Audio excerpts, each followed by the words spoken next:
कि पार्टी के बड़े चेहरे, बड़े नेता यहाँ से चुनाव लड़ रहे हैं, उनकी भी पत्नी लड़ रही है। क्या आपके लिए लग रहा है कि आप लोगों के जो पार्टी के वोट बैंक है वो बढ़ जाएगा? हमको लगता है कि कहीं ना कहीं हिदायत खान और कुछ भाजपा के नेता में साठगांठ है, जिससे दोनों आपस में तालमेल किया हुआ है कि हिंदू मुस्लिम हम लोग करेंगे और वोट को कहीं ना कहीं हिदायत को जिताना चाहते हैं। उन्होंने कहा कि भाई जो लोग हमारे मुस्लिम को बच्चों को जेल भिजवाने के काम किए थे, आज जो हमारी पार्टी में आ गए तो उनके बहकावे में नहीं है। मतलब नाम तो नहीं लिया, लेकिन कटाक्ष पूरा ऊपर। पूरे राज्य में एक कैबिनेट का मंत्री आपको दिया गया है और अपनी पत्नी को जुगसलाई नगर परिषद का अध्यक्ष बनाने में लगे हैं। क्या पूरे जुगसलाई में हमको नहीं लगता है कि मुस्लिम कोई महिला पढ़ी लिखी शिक्षित नहीं है? वो अपनी पत्नी को बता रहे कि महिला पढ़ी लिखी शिक्षित है और कोई उस क्षेत्र में गरीब महिला नहीं है पढ़ी लिखी, आप उनको सपोर्ट करिए। वो चाहते हैं कि राजा का बेटा राजा बने, लेकिन ये नहीं चलेगा। जनता जान चुका है कि देखिए आज कितने साल के बाद हमको लगता है कि वो फील्ड में उतरा होगा। भाई आप तो बाहरी हैं और जुगसलाई पर कब्जा करना चाहते हैं। कौन बाहरी है? कौन बोल रहा कि बाहरी है?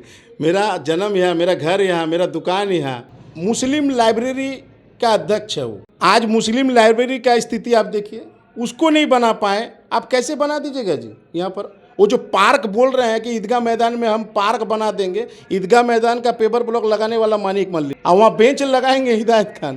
तो मतलब बना बना खीर चाहिए, करिए ना शुरू से मेहनत, कौन मना कर रहा? सब लोग सम्मान करेंगे। मानिक मलिक का मुद्दा क्या है, किस मुद्दों को लेकर आप जा रहे हैं? आज इतने वर्ष के बाद चुनाव हो रहे हैं, 44 वर्ष के बाद चुनाव हो रहे हैं। लोगों की उपेक्षा बहुत है कि इतने साल बाद चुनाव हो रहे हैं, आगे कैसा रहेगा, क्या रहेगा, माहौल कैसा रहेगा। चूँकि लोगों को ये पता नहीं है अभी तक कैसे क्या करना है। 22 वार्ड है, 22 वार्ड में 22 पार्षद बन के आएंगे, एक अध्यक्ष होंगे और 22 वार्ड से आपको एक उपाध्यक्ष का भी चयन होगा। तो कहीं ना कहीं क्षेत्र में अब काम दिखने लगेगा। नमस्कार, सोशल संवाद में स्वागत है। मैं शशिभूषण। जुगसलाई नगर परिषद के क्षेत्र में हम लोग भ्रमण कर रहे हैं और यहाँ से जेएमएम के जो समर्थित प्रत्याशी हैं वो मानिक मलिक की जो पत्नी हैं डॉली मलिक वो हैं।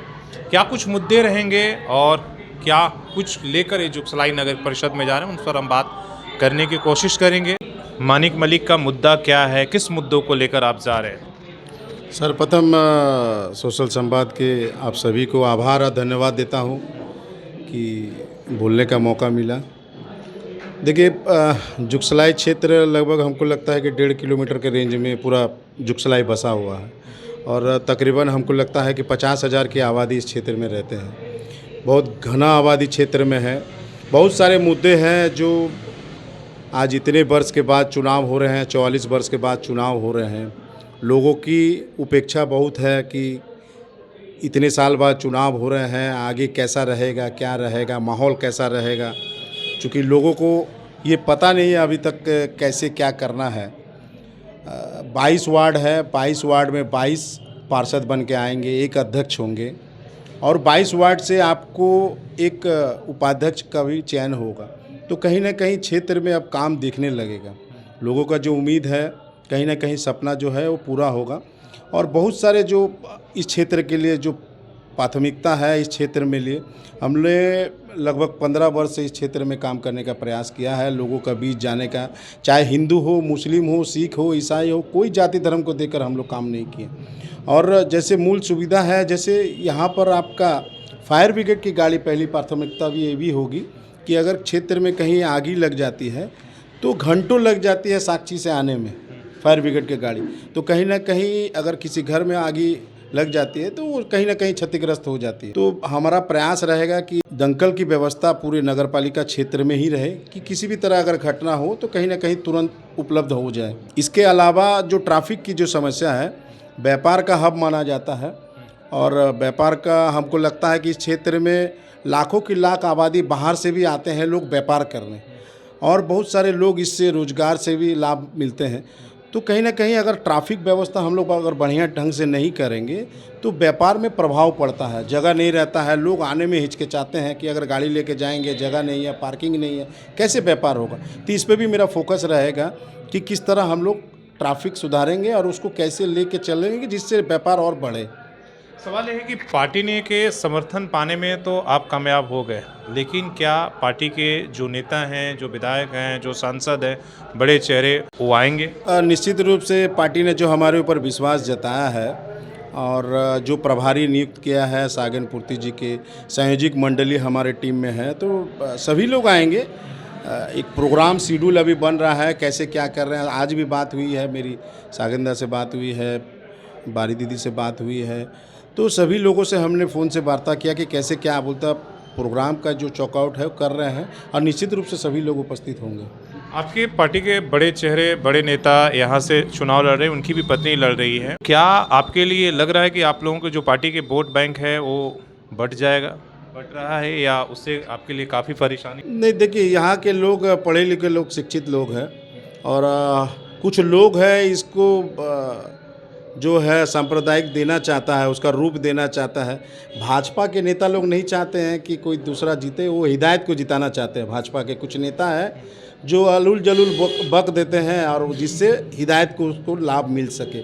इस तरह का हम लोग सोशल मीडिया में देख रहे हैं। हमको लगता है कि कहीं ना कहीं हिदायत खान और कुछ भाजपा के नेता में साठगांठ है, जिससे दोनों आपस में तालमेल किया हुआ है कि हिंदू मुस्लिम हम लोग करेंगे और वोट को कहीं ना कहीं हिदायत को जिताना चाहते हैं। वोट पे ऐसा नहीं, देखिए जेएमएम क्या कार्यकर्ता आपके साथ है? निश्चित रूप से सारे कार्यकर्ता हमारे संपर्क में हैं, लोग लगे हुए हैं, कार्यकर्ता सभी बूथ कमेटी में बना रहे हैं, सब कुछ है।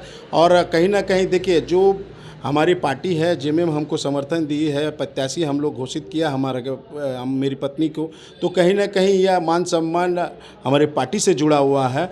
और निश्चित रूप से जेएमएम के ऐसे बहुत सारे लोग हैं जो सपोर्ट कर रहे हैं और सारे लोग खुल के आएंगे, लेकिन समय थोड़ा सा देखिए आगे होता क्या है, खुल के आएंगे और निश्चित रूप से उस क्षेत्र में हमको भारी मत से वोट मिलेंगे। एक सवाल, जब आपने नाम ले लिया तो आपके प्रत्याशी हिदायत खान की जो पत्नी है, उन्होंने हिदायत खान ने कहा कि भाई 2019 से पहले सांप्रदायिक थे, अब सेकुलर हो गए इस पार्टी में आके, और उन्होंने कहा कि भाई जो लोग हमारे मुस्लिम को बच्चों को जेल भिजवाने के काम किए थे, आज जो हमारी पार्टी में आ गए तो उनके बहकावे में नहीं है। मतलब नाम तो नहीं लिया लेकिन कटाक्ष पूरा ऊपर। तो क्या इस टिप्पणी को किस तरीके से देखते हैं? देखिए इस जो घटना घटित है उसको तो पूरा जानकारी नहीं है उनको। मैं उनको सम्मान करता हूँ, अभिभावक है हमारे और पार्टी में एक उनकी एक अलग पहचान है। तो कहीं ना कहीं वो जो वोटर है, जो हमारे समर्थक है, उनको बरगलाने का काम कर रहे हैं।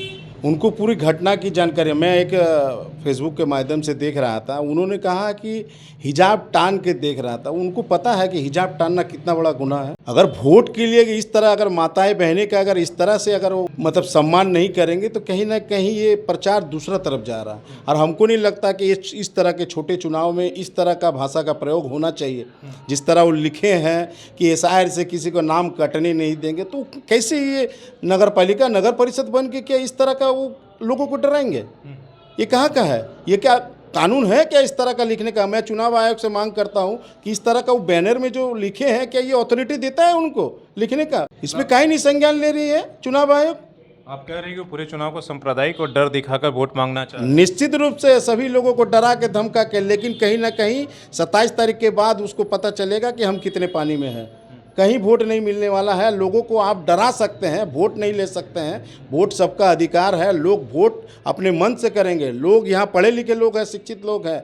ऐसी क्या व्यवस्था हो गई कि आप एक इतने बड़े पद में हैं, पूरे राज्य में एक कैबिनेट का मंत्री आपको दिया गया है और अपनी पत्नी को जुगसलाई नगर परिषद का अध्यक्ष बनाने में लगे हैं। क्या पूरे जुगसलाई में हमको नहीं लगता है कि मुस्लिम कोई महिला पढ़े लिखे शिक्षित नहीं है? वो अपनी पत्नी को बता रहे कि महिला पढ़ी लिखी शिक्षित है और कोई उस क्षेत्र में गरीब महिला नहीं है पढ़ी लिखी, आप उनको सपोर्ट करिए। लेकिन कहीं ना कहीं वो चाहते हैं कि राजा का बेटा राजा बने, लेकिन ये नहीं चलेगा। जनता जान चुका है कि देखिए आज कितने साल के बाद हमको लगता है कि वो फील्ड में उतरा होगा। हमको लगता है कि इस चुनाव में सब उनको देखा होगा, नहीं तो फेस से तो कोई नहीं पहचानता होगा। जिसका घर रिमोट से खुलता है वो आदमी कभी नेता नहीं बन सकता। ये लोग वहाँ के लोग जानते हैं कि जिसका घर रिमोट से खुलता है वो कभी लोग को नेता नहीं बन सकता। तो आम आदमी से नहीं मिलते? नहीं, आदमी से मिलने का कोई सवाल ही नहीं। इर्द गिर्द पूरा भरा रहता है। कुछ चिल्ला चमुंडा लोग हैं जो उन्हीं से मिलता है, किसी से नहीं मिलेंगे, ना कभी किसी का काम करेंगे। हमको नहीं लगता कि इस तरह का काम वो कर पाएंगे।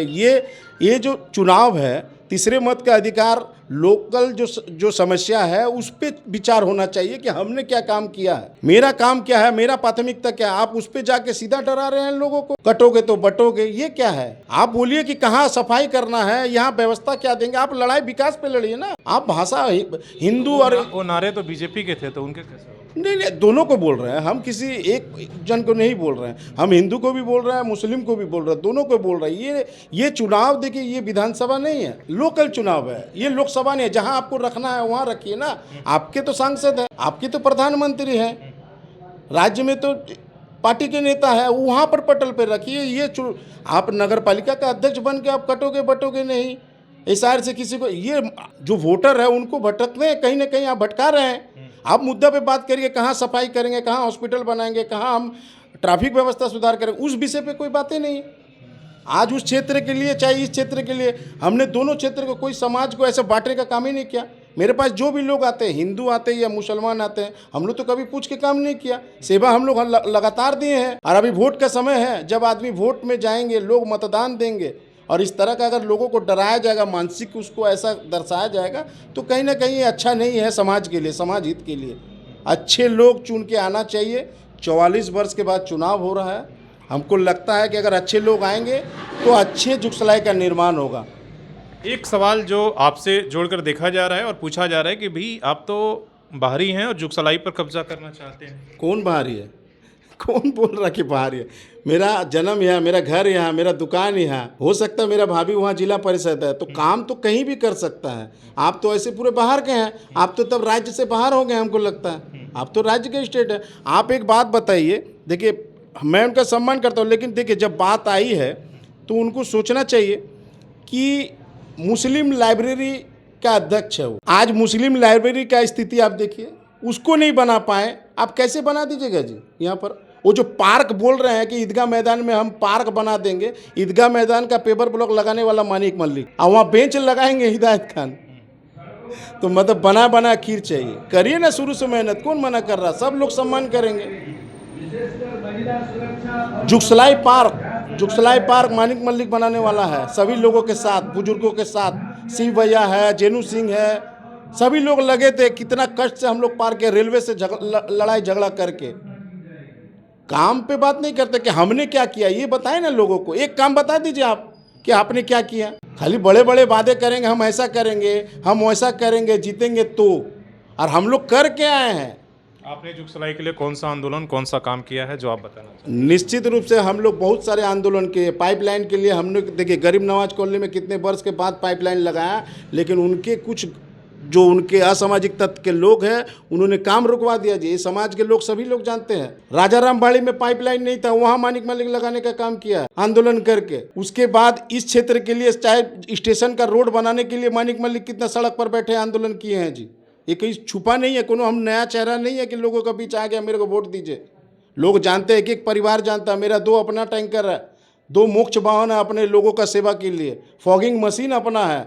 हम लोग लगातार लोगों का सेवा करते हैं। कहीं राशन कार्ड बनाना हो, कहीं वृद्धा पेंशन। मेरा एक टीम है जो जगह जगह जाके लोगों का फ्री सेवा देता है। मेरा सवाल है कि क्या आपके ऊपर भी मतलब चुनाव में बैठने या किसी तरीके का दबाव रहा? नहीं सर। इसलिए कि पार्टी से जब समर्थन की बात हो रही थी कि हमको मिले, आप कोशिश कर रहे थे, उधर वो कोशिश कर रहे हैं, तो क्या आपके ऊपर भी दबाव था? नहीं, ऐसा कोई बात नहीं है। पार्टी देखिए निष्पक्ष। देखिए सबसे पहले मैं राज्य के जो मुख्यमंत्री आदरणीय हेमंत बाबू का मैं धन्यवाद देना चाहता हूं कि हमेशा हम लोग देखा है कि जो ज़मीनी स्तर में काम करेगा, पार्टी उनको पहले प्राथमिकता देती है। और निश्चित रूप से इस बार भी वैसे हुआ। मैं एक साधारण परिवार से हूँ और हमने कुछ दिन 2 साल पूर्व ही पार्टी ज्वाइन किए थे विधानसभा से पहले। तो कहीं ना कहीं उनको लगा कि ये लड़का काम करने वाला है, तो इसके लिए पार्टी देखिए बहुत ज़्यादा हम लोग पैरवीकार नहीं है, तो उनको लगा कहीं ना कहीं काम से मेरा खुश है, इसीलिए मेरे को पार्टी अपना बनाए, प्रत्याशी बनाए। आप विधायक कितने करीबी रहे हैं और उनके साथ मिलकर आपने कई, जैसा आपने काम बताया कि हमने किया है इस चुनाव में, इसलिए कि विधायक आपकी पार्टी के हैं, क्या उन कामों का फ़ायदा, क्या विधायक का समर्थन आपको मिलेगा? वो आएंगे, बताएंगे आपको? निश्चित रूप से विधायक जी के द्वारा किए गए कार्य को फ़ायदा हमको मिलेगा, क्योंकि ग्रास रूट में देखिए हम लोग जो क्षेत्र में काम करते हैं, लोग जानते हैं। ठीक है, विधायक जी फंड देते हैं, विधायक जी अनुशंसा करते हैं, ये तो ठीक है, लेकिन जो ग्रास रूट में काम करेगा, लोगों से अटैचमेंट होगा, लोगों के दुख सुख में मान लीजिए आप शामिल होइएगा, तो कहीं ना कहीं लोगों का आपके ऊपर वो रहता है कि आप क्षेत्र में काम करते हैं, घूमते भी हैं। मेरा भी समय लगता है, ऐसा नहीं है कि आप राजनीति करिएगा तो समय का भी व्यय है, खर्चा भी है, सब कुछ है, लेकिन कहीं ना कहीं लोगों का आशीर्वाद मेरे ऊपर है पूरे क्षेत्र में। अब निश्चित रूप से हम लोग विजय हासिल करेंगे इस पर। मलिक को आप सुन रहे थे, जुगसलाई नगर परिषद में जिसे हमने बताया इनकी पत्नी खड़ी है। उन तमाम मुद्दों पर जो जानना आपका ज़रूरी है हमने उस पर बातचीत करने की कोशिश किया है। 23 तारीख को वोटिंग है, तो आप इसलिए कि जनता मालिक है इस लोकतंत्र में, तमाम मुद्दों को सुनकर फैसला आपको लेना है कि कौन सा मुद्दा आपके लिए महत्वपूर्ण है और उन मुद्दों पर वोट ज़रूर करें। धन्यवाद। अपने सहयोगी शिशिरा मूर्ति के साथ शशि भूषण, सोशल संवाद न्यूज़ झारखंड।